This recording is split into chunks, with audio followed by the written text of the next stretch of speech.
কি খেলা দেখাইলি রে টুম্পা, শিখলাম। মামা তুমি টুম্পা কই লাগা? মামা কঠিন কাহিনী, আমার গার্লফ্রেন্ডের নাম ছিল টুম্পা। কি কও মামা, আমার গার্লফ্রেন্ডের নাম তো টুম্পা। কি কও মামা, আসলে? কিন্তু মামা তুমি রিক্সা চালাও ও প্রেমও করো, ব্যাপারটা কিন্তু ইন্টারেস্টিং। না মামা, প্রেম করি না তো, করতাম। আর রিক্সা চালায় তো প্রেম করি নাই মামা, ওর লাগে প্রেম করছি দেখে আজকে আমার রিক্সা চালাইতে হইতাছে।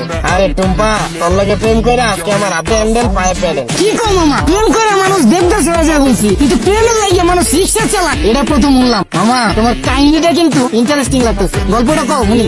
আরে বাবু কি শুরু করছো? ওনার এই ফালতু গল্প শুনে আমাদের সময় নষ্ট করে লাভ আছে।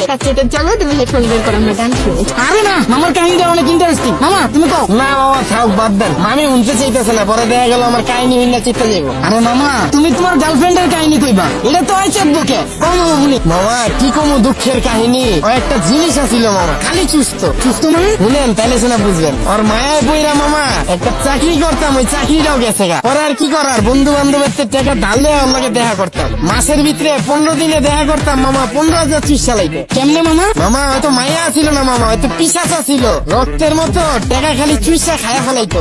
মামা গার্লফ্রেন্ড গেছে না কেমনে? মামা আমার চাকরি তো চুষেই দিছে। এরপরে মামা বন্ধু বান্ধবের যে টাকা ধার করছিলাম, ওর টাকা তো শোধ করতে পারি নাই। পরে আর নতুন করে ধার দেয় নাই, এর লেগে 10 দিন ধরে ওর লাগে দেখা করতে পারি নাই। পরে ভাই অন্য জায়গায় যায় ভাই চুষা শুরু করে দিছে।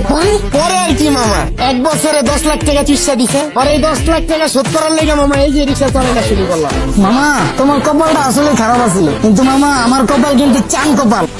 আমার অনেক ভালোবাসে মামা, আমি কিন্তু আমার বন্ধুদের থেকে টাকা ধারলে ঘুরি, কিন্তু মামা ভালোবাসার কাছে টাকা পয়সা আসলে তুচ্ছ জিনিস। কি করছেন মামা? আপনার লেগে দোয়া করি মামা, খালি জীবনে একটাই আফসোস, যারা আম খাওয়া শিখাইলাম এখন আর আম খায় না মামা, আপেল খুঁজে। আর 2 দিন পর পর নতুন বয়ফ্রেন্ডে আমার রিক্সায় উঠে। কি কর মামা, তোমার গার্লফ্রেন্ড তোমার রিক্সা, তোমার রিক্সায় উঠে আবার বয়ফ্রেন্ড নেয়া? মামা আমি যদি তোমার জায়গায় হইতাম তাহলে দুইজনে হারা বইরা দিতাম। কি কো মামা, আসলে? হ্যাঁ, তুমি দরকার হলে আমার নাম্বার লয়ে লো, ওগরে যখন পাইবা আমার নাম্বারে কল দিবা। দরকার হইলে আমি আইসা ওগরে থাবড়ে যাম। থামাই তোকে আয় বলছি তো মামা, নামেন। ও আয় বলছো কত দিমু?